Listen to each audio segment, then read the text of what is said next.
يا عباس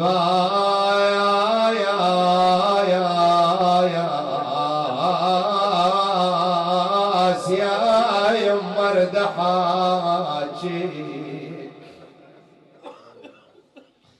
اردحاجيك امك ولي حق الربع لي يا يما يا يما يا يما بالحسين ما يحتاج اوصيك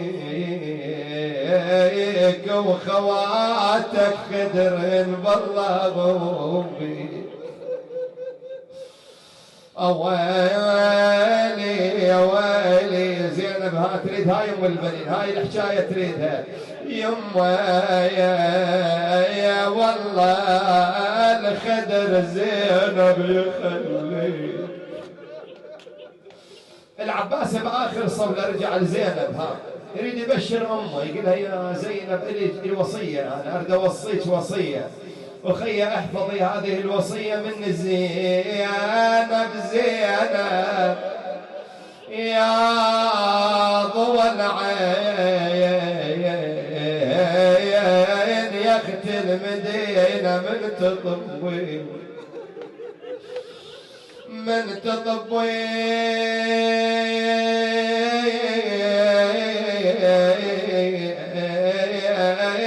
والارض المدينه من تطبين وام الحنينه من تشوفين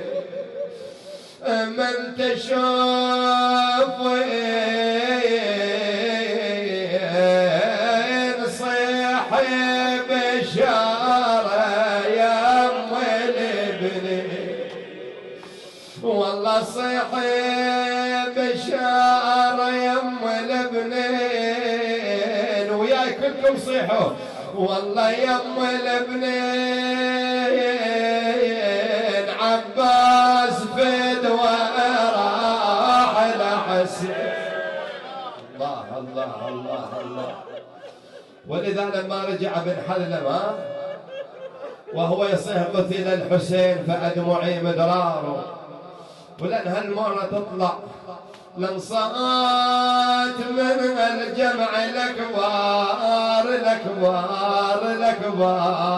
طلعت مرة تمشي وتعثر صاحت يا ناعش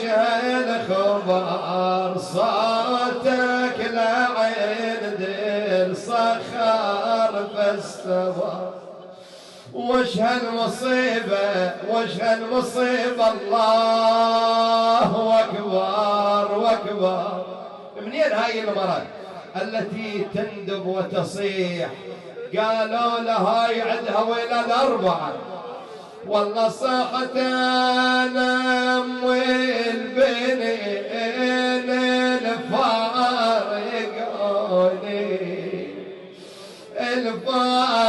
الفارقوني وراحوا للعراق ونسون